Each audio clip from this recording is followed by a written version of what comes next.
Assalamualaikum warahmatullahi wabarakatuh.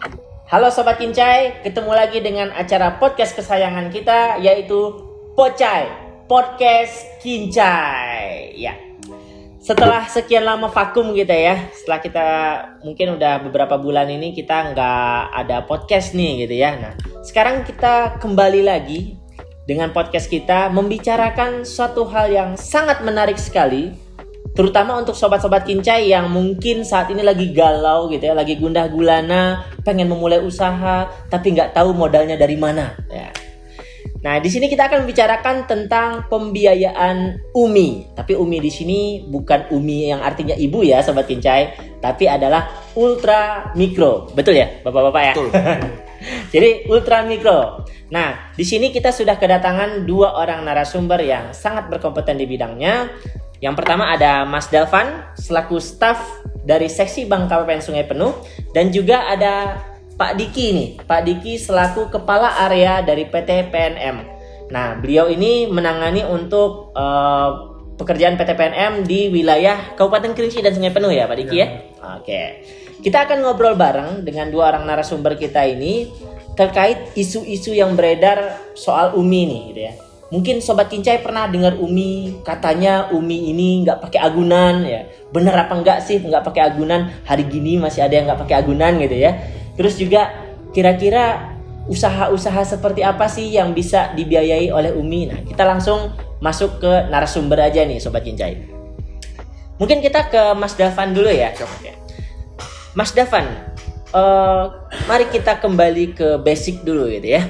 Sebenarnya apa sih pembiayaan UMI ini? Jadi berbicara tentang konsep dasar pembiayaan UMI jadi Mas Jamal ya. Jadi di sini berdasarkan data PIP di tahun 2017 itu masih terdapat 44,7 juta usaha atau 70,73% UMKM di Indonesia yang masih belum dapat menerima KUR. Belum dapat menerima KUR. Kenapa mereka belum dapat menerima KUR? Nah, jadi mereka ini belum dapat menerima KUR karena masih belum memiliki aset tetap untuk dapat dijadikan jaminan.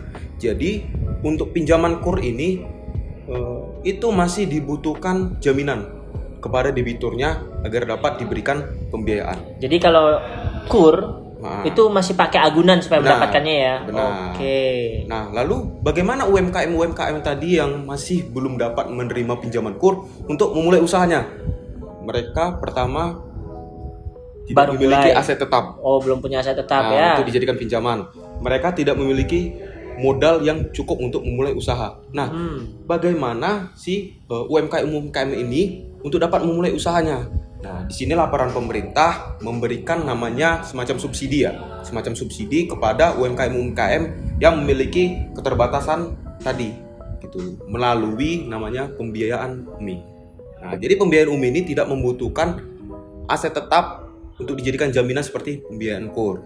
Jadi berdasarkan kita bicara peraturan ya, berdasarkan peraturan Menteri Keuangan nomor 193 PMK 05 tahun 2020 bisa disimpulkan bahwa pembiayaan UMI tadi adalah pembiayaan program daripada pemerintah untuk menyediakan fasilitas pembiayaan bagi usaha ultramikro, seperti kurang lebih seperti yang saya jelaskan tadi lah keadaannya untuk dapat menerima suatu pembiayaan. Oh, seperti itu. Kurang lebih seperti berarti benar nih ya, rumor yang beredar bahwa kalau UMI itu tidak perlu agunan itu berarti benar ya?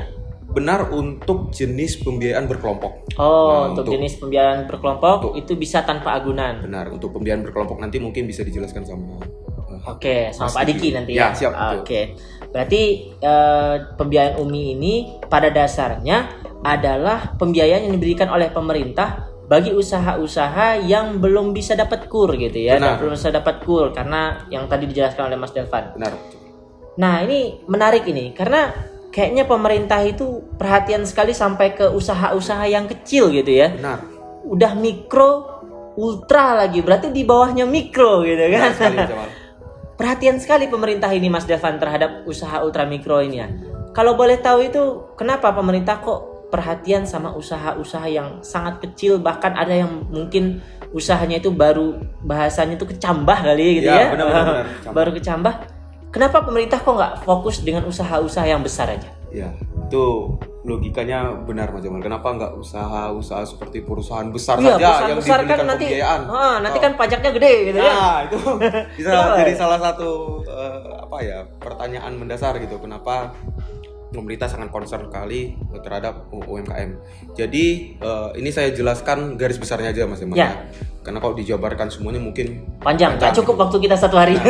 Ini saya jelaskan kenapa pemerintah itu berfokus terhadap UMKM.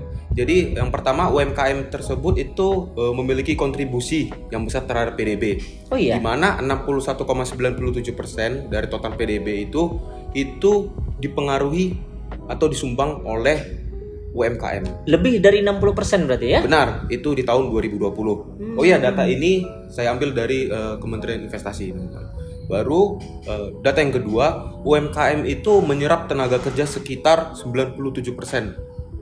97% dari daya serap angkatan kerja di tahun 2020. Otomatis besar sekali ya ternyata. benar Mas Jamal.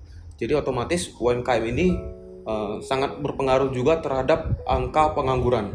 Bisa disebut sebagai seperti itulah. Ya. Sebagai- Karena dia sangat besar dalam menyerap angkatan kerja seperti itu ya. Oke. Jadi berdasarkan data-data tersebut, UMKM tentu saja sangat berpengaruh ya terhadap perekonomian bangsa. Karena salah satu indikator perekonomian bangsa itu bagus atau enggak itu dinilai daripada PDB-nya. Sedangkan di sini PDB itu 61,97% itu disumbang oleh si UMKM. Wah, luar Itu yang biasa pertama. ini. Yang kedua, kenapa UMKM ini sangat sangat penting gitu? Itu karena UMKM tentu saja akan menyerap sumber daya manusia yang ada di daerahnya.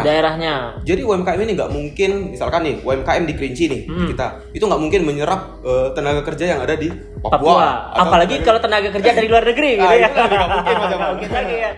Jadi bisa untuk pemerataan juga Mas Davan Benar ya? Mas Jamal. Oke. Jadi UMKM ini menyerap tenaga kerja yang ada di daerahnya SDM. Tenaga kerja Selain lokal. itu, SDA-nya juga Mas Jamal. Mereka itu memanfaatkan produk-produk yang ada di daerahnya, bahan baku yang ada di daerahnya untuk dapat dijadikan suatu produk, di daerahnya juga. Artinya seperti itu. dari daerah untuk daerah gitu. Oke, luar biasa ini sangat nasionalis sekali ternyata UMKM ini ya. Bayangin oleh Sobat Kincai gitu ya. Ternyata UMKM itu walaupun kesannya kecil gitu usahanya gitu ya, tapi ternyata lebih dari 60%, 61% tadi ya, Benar. menyumbang terhadap PDB Indonesia. Wah, bayangkan itu teman-teman Sobat Kincai ya.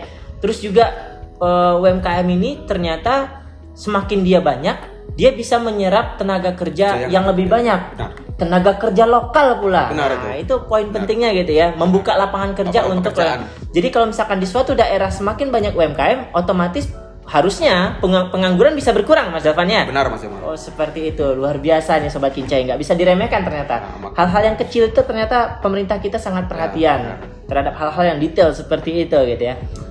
Nah, ini membuka penasaran kita juga nih Mas Davan. Seperti apa proses penyaluran UMI ini sebenarnya? Jadi begini Mas Jamal, bagaimana pembiayaan UMI tadi disalurkan kepada debitur. Jadi pembiayaan UMI ini dananya berasal daripada APBN.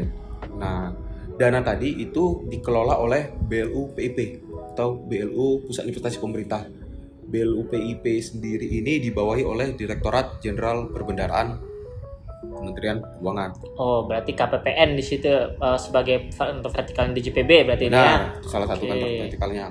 Nah, lalu BLU PIP ini menyalurkan dana tersebut kepada beberapa LKBB. LKBB. Lembaga Keuangan Bukan Bank. Bank ya. Bukan bank. Salah satunya adalah PT PNM. Oh, nah, Oke. PT PNM tadi yang akan menyalurkan dana UMI tadi kepada Debiturnya. debiturnya. Oke. Mungkin seperti itu. Berarti proses penyaluran seperti itu. Mungkin kalau untuk lebih jelasnya mungkin nanti kita akan tanyakan langsung ke Pak Diki berarti ya. Siap. Oke. Nah, tadi saya izin beralih nih ke narasumber kedua kita, Pak Diki. Jadi tadi sudah dijelaskan, kami bisa menyimpulkan nih, para Sobat Kincai bisa menyimpulkan bahwa UMI ini memiliki beberapa kelebihan gitu ya. Yang pertama, tanpa agunan. Nah, itu yang pasti. Itu rumornya ternyata benar, teman-teman. Terus yang kedua, bisa untuk usaha-usaha yang baru mulai, yang baru jadi kecambah, ini bisa menjadi debitur UMI sehingga nanti usahanya bisa berkembang. Nah, seperti itu. Dan nanti secara multiplier effect bisa berpengaruh terhadap pengangguran, nanti juga bisa kepada PDB-nya seperti itu. Oke. Sekarang kita masuk kepada Pak Diki selaku Kepala Area PT PNM untuk Kabupaten Kerinci dan Sungai Penuh gitu ya Pak Diki ya. Mungkin bisa dijelaskan nih Pak Diki, kira-kira posisinya PT PNM dalam penyaluran UMI ini seperti apa? Oke, mungkin di sini PNM itu sebagai tadi sudah dijelaskan sama Mas Delvano ya. Jadi dari pemerintah itu dia mengalokasikan sebagian dananya untuk program UMI. Nah, PNM di sini sebagai wadahnya, wadah untuk menyalurkan kepada pengusaha-pengusaha kecil, terutama perempuan. Jadi mungkin secara garis besarnya ya, kalau PNM itu kan kita bagi dua nih. Ada PNM Ulam, ada PNM Mekar. Oh gitu, ada Ulam, ada Mekar ya? Kalau Ulam ini dia bebas, mau perempuan, mau laki-laki boleh. Oh. Kalau Mekar ini khusus perempuan. Oh, ada yang dikhususkan ya? Ada dikhususkan. Mungkin jadi pertanyaan juga, ini kenapa sih kok perempuan ini jadi bahan perhatian juga? Mungkin kenapa perempuan ini jadi bahan jadi bahan perhatian dari pemerintah. Iya. Karena yang kita tahu, seperti kita tahu, perempuan itu ibaratnya bendaharanya rumah tangga. Kalau di pemerintah mungkin ada Kementerian Keuangan sebagai bendaharanya, kalau di dalam rumah tangga itu perempuan. Ya, kalau dari PNM sendiri kan biasa nih kita ngasih informasi ke nasabah atau memberikan wawasan lebih ke nasabah tentang fungsi perempuan dalam rumah tangga. Kenapa perempuan itu penting? Yang pertama, perempuan itu kalau perempuan dikasih duit dengan suaminya berapa aja bisa dicukup-cukupin nih. Oh, seperti itu. Kalau laki-laki ya bukannya maksud apa, cuma biasanya habis gitu loh. Buat dirokok. Ya, makanya di situ untuk di sini sendiri saya sebagai kepala area Mekar saya membawa untuk program Mekar sendiri, jadi khusus ngurusin perempuan saja. Itu. Ya karena perempuan yang saya bilang tadi, tonggaknya ekonomi Indonesia ini kayaknya kebanyakan dari perempuan. Berarti penyaluran UMI ini sendiri, PT PNM dalam hal ini sebagai lembaga keuangan bukan banknya gitu ya, ternyata responsif gender juga ya. Memperhatikan sekali bahwa ternyata ada pengaruh yang begitu besar dari perempuan terhadap kemajuan suatu perekonomian lah, seperti ya, dari mulai hal yang kecil perekonomian keluarganya mungkin ya, dan nanti di lingkup yang lebih besar secara akumulatif perekonomian negara, seperti itu ya Pak Diki ya. Oke, menarik juga nih. Nah mungkin boleh nggak Pak Diki nih diberikan semacam gambaran gitu ya, usaha-usaha seperti apa sih yang boleh atau yang layak yang akan dikabulkan menjadi debiturnya UMI? Jadi PNM di sini ada beberapa syarat untuk ikut menjadi nasabah Mekar. Mungkin Mas tadi singgungkan apa sih syarat-syarat jenis usaha yang bisa dibiayai oleh UMI PNM. Di PNM sendiri nggak ada syarat khusus. Jadi PNM itu mau sudah punya usaha atau belum punya usaha kita berikan. Belum punya usaha bisa dapat UMI berarti ya? Bisa. Tapi dengan syarat nih, mau berusaha. Apa tuh? Oh, mau berusaha. Ya, karena cuma kalau misalnya mau minjem uang doang tapi nggak ada usaha, terus mau baliknya gimana? Oke, Gitu. betul. Jadi yang penting punya niat pengen buka usaha, itu udah bisa untuk menjadi debitur UMI. Iya. Akan dibiayai oleh UMI seperti Akan itu ya. dibiayai oleh UMI. Oke. Nah, kalau misalkan untuk nasabahnya sendiri nih, maaf, debiturnya gitu ya.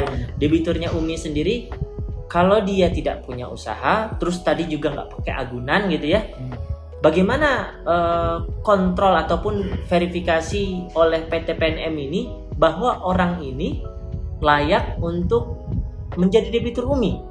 Karena tadi nggak ada agunannya gitu kan, usaha juga nggak punya gitu kan. Nah, gimana itu Pak Diki? Oke, mungkin saya jelasin dari prosesnya masyarakat itu menjadi debitur UMI. Yang pertama itu kita petugas lapangan kita biasanya ada namanya sosialisasi.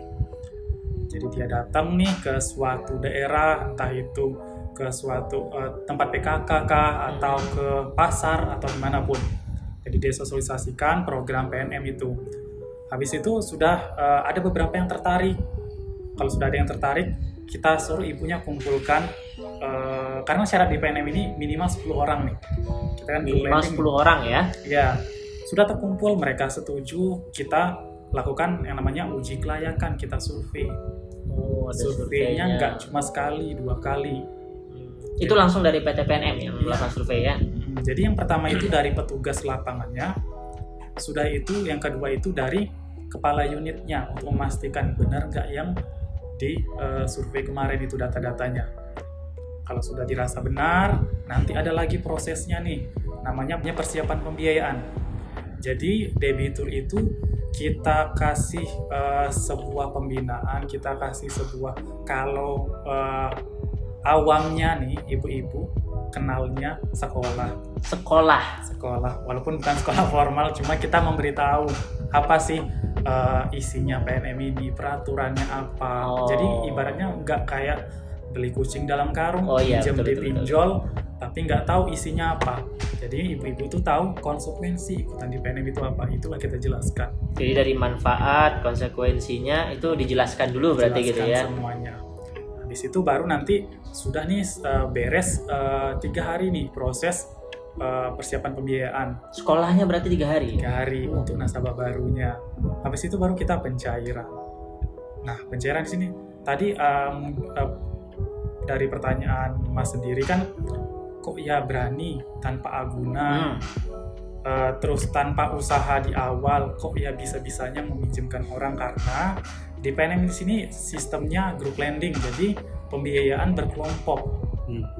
Ya, kalau individual lending, ibu tersebut hanya bertanggung jawab atas dirinya sendiri. Jadi ya pakai agunan ya wajib. Tapi kalau group lending ini, ibu itu bertanggung jawab atas semua anggotanya. Berarti setiap anggota dari minimal 10 orang tadi ini bertanggung jawab atas anggota lainnya seperti Atas itu ya. anggota lainnya. Karena kita di sini punya ibaratnya beban psikologis lah. Ya, kalau misalnya kita punya ibaratnya utang secara pribadi, mungkin kalau nggak kebayar ya udah amat gitu loh. Tapi kalau misalnya kita dalam satu grup, apalagi ibu-ibu, kalau lagi nggak ada uang dan punya niat nggak mau bayar, teman-temannya pasti ada rasa nggak enak nih sama teman-temannya. Jadi bahan nanti gitu ya, jadi bahan gunjingan. Ya karena ada beban emosional di situ. Iya, betul. Untuk bertanggung jawab lebih. Jadi makanya PNM itu berani untuk mengambil langkah itu. Gitu. Nah, ini menarik juga ya.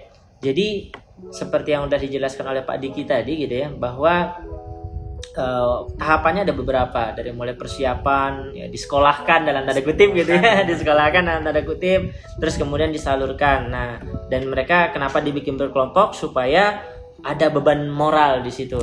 Yeah. Tapi ini kan kita namanya manusia nih Pak Diki ya. Seandainya ada 1 atau 2 orang dari kelompok grup lending tadi itu yang kemudian kabur misalnya gitu kan. Ya. Apakah kemudian hutangnya ditanggung bersama oleh kelompok tersebut atau bagaimana Pak Diki? Ya. Dari proses yang saya bilang tadi, sekolah, proses persiapan pembiayaan, nasabah sudah dikasih tahu tanggung jawabnya. Jadi kalau semisal ada salah satu nasabah yang tidak bisa memenuhi kewajibannya, anggota wajib, kalau bahasa awamnya urunan gitu loh. Oke, berarti anggotanya bakal nalangin gitu ya. Tanggung renteng kalau bahasa PNM-nya. Siap. Oh, seperti itu. Jadi makanya PT PNM ini berani meminjamkan, karena jaminannya adalah anggota itu sendiri. Nanti anggotanya bayar dong, kalau kok nggak bayar kita yang urunan ini ya, kacau urusannya ini. Beban moralnya. Ya, beban moralnya jadinya lebih. Oke, ini menarik ya. Jadi ternyata agunan itu nggak harus melulu dalam bentuk barang nih Sobat Kincai, tapi juga bisa dalam bentuk tanggung jawab moral. Nah, ini sistemnya bagus juga, menarik ya. Baik. Nah, kira-kira dari pengalaman Pak Diki nih menangani kabupaten UMKM di wilayah Kabupaten Kerinci, Sungai Penuh gitu ya. Biasanya kan tadi memang udah dijelaskan bahwa untuk peminjaman UMI ini tidak harus punya usaha.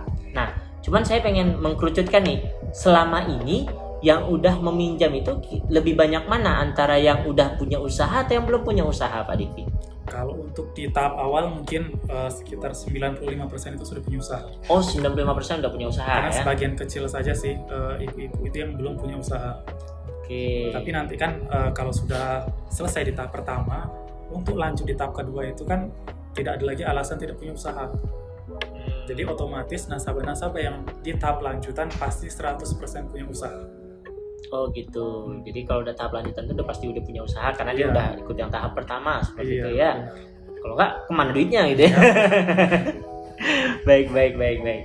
Oh seperti itu. Nah 95% udah punya usaha seperti itu yang selama ini gitu ya. Iya.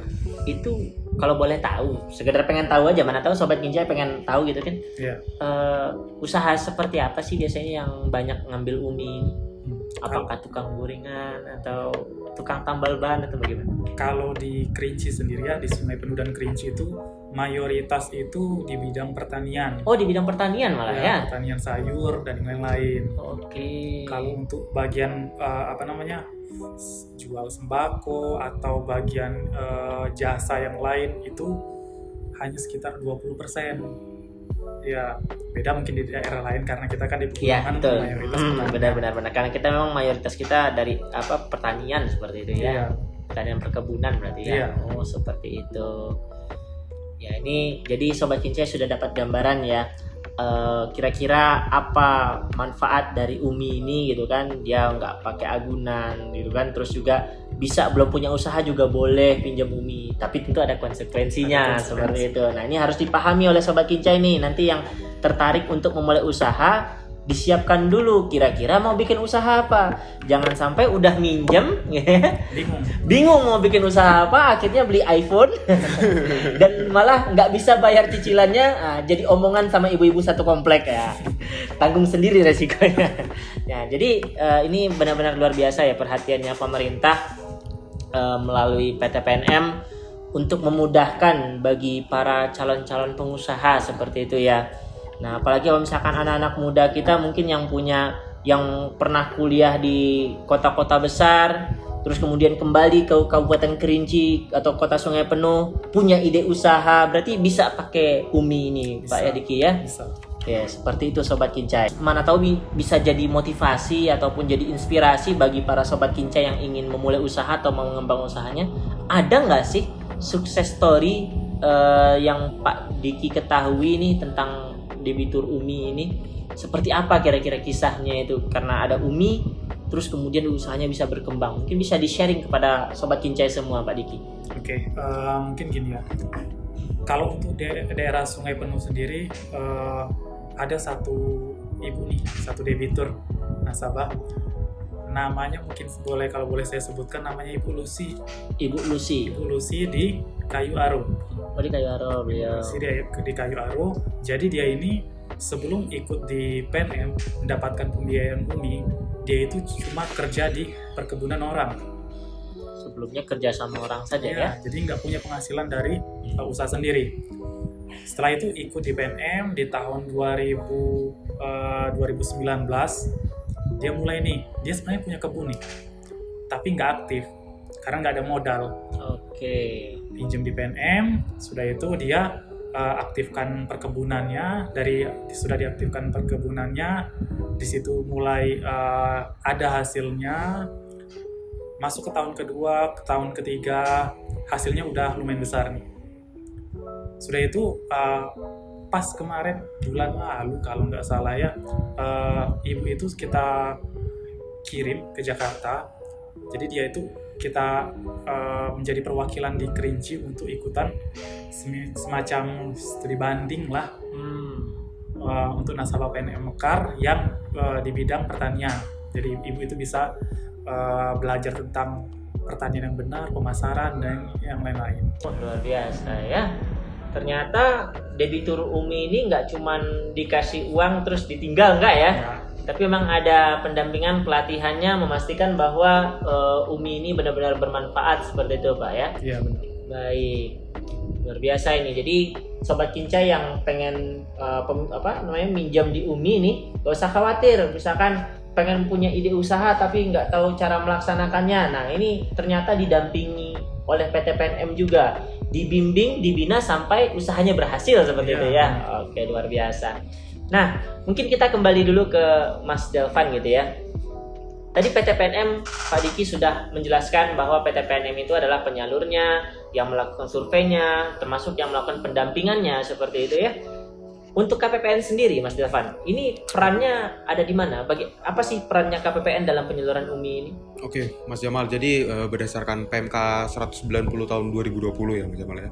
Itu KPPN itu tugasnya melakukan monitoring dan evaluasi terkait pembiayaan UMI yang disalurkan oleh PT PNM tadi gitu. Seperti itu. Atau bisa lebih diluaskan itu pembiayaan UMI yang disalurkan oleh LKBB yang saya sebutkan di awal podcast tadi.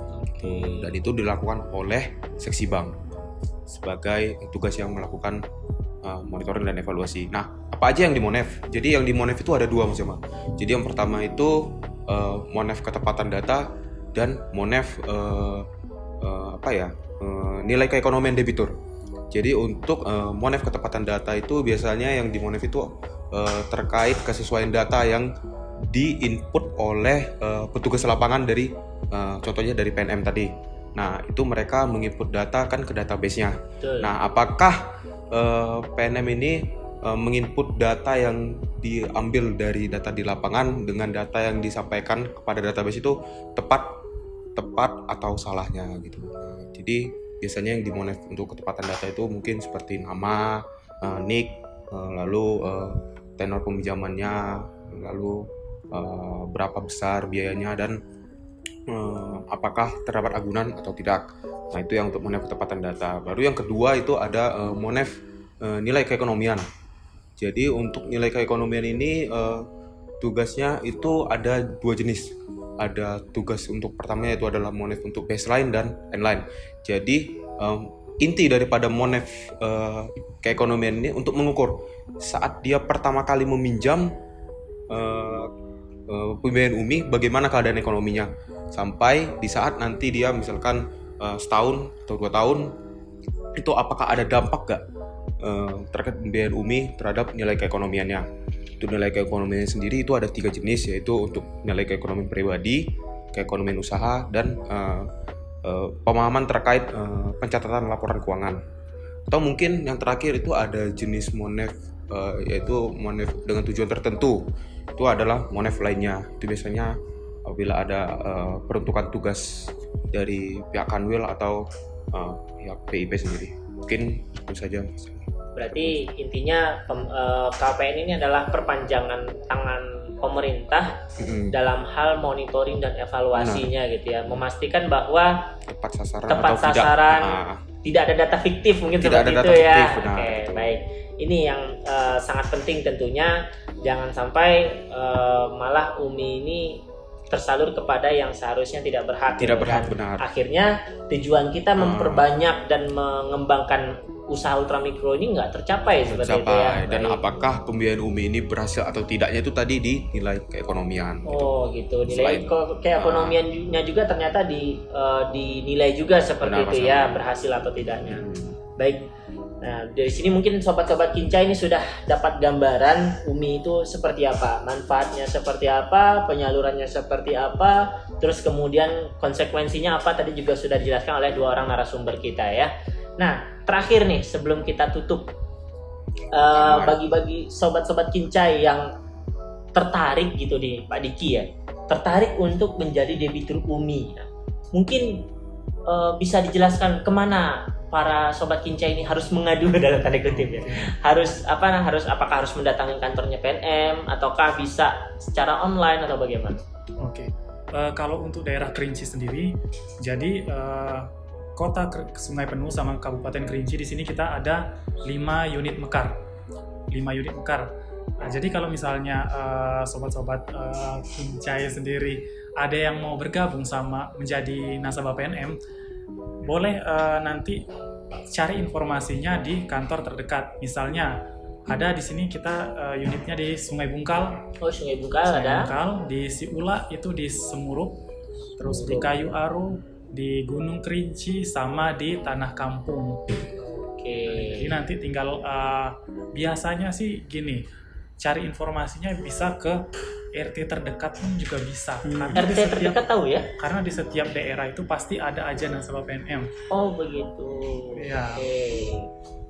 Nah jadi gitu Sobat Kincai ya, kalau misalkan Sobat Kincai pengen cari tahu bagaimana caranya untuk bisa menjadi debitur UMI gitu ya, silahkan datangi kantor PT PNM terdekat. Mungkin sedikit aja nih Pak Diki, dokumen apa kira-kira yang perlu dibawa oleh Sobat PNM ini, Sobat Kincai kita ini kalau pengen jadi debitur UMI? Oke, mungkin tadi kelewat ya masalah persyaratan ya. Persyaratan di sini wajib itu perempuan. Wajib perempuan. Wajib perempuan. Yang kedua itu usianya 18 sampai 62 tahun. Oke. Jadi di atas itu belum bisa. Oke, terus mau sudah menikah atau belum nikah boleh. Terus yang ketiga di sini dokumennya gampang ini, cuma 2. KTP sama KK itu aja. KTP dan KK. Ya, Oke. itu Itu aja Sobat Kincai. Jadi kalau misalkan pengen jadi debitur UMI, siapkan KTP dan Sama KK. KK. Dan pastikan umur Sobat Kincai tidak lebih dari 62 tahun gitu ya. Benar. Dan pastikan Sobat Kincai perempuan.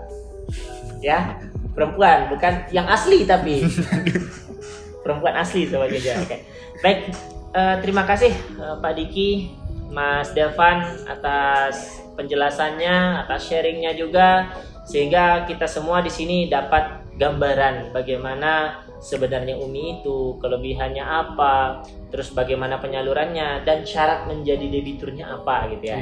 Ini silahkan sobat-sobat Kincai, penonton yang budiman, dipertimbangkan apakah ingin memulai usaha sekarang juga gitu kan, daripada nganggur mendingan langsung ke PT PNM, ajukan permohonan, bikin usaha, jadi pengusaha. Baik, mungkin demikian nih Pak Diki, Mas Delvan, Podcai kita pada kesempatan kali ini. Kami mengucapkan terima kasih kepada Pak Diki, Mas Delvan yang sudah meluangkan waktunya untuk hadir pada kegiatan kita pada kali ini, sudah memberikan sharing yang luar biasa kepada kita semua dan sobat-sobat Kincai di rumah.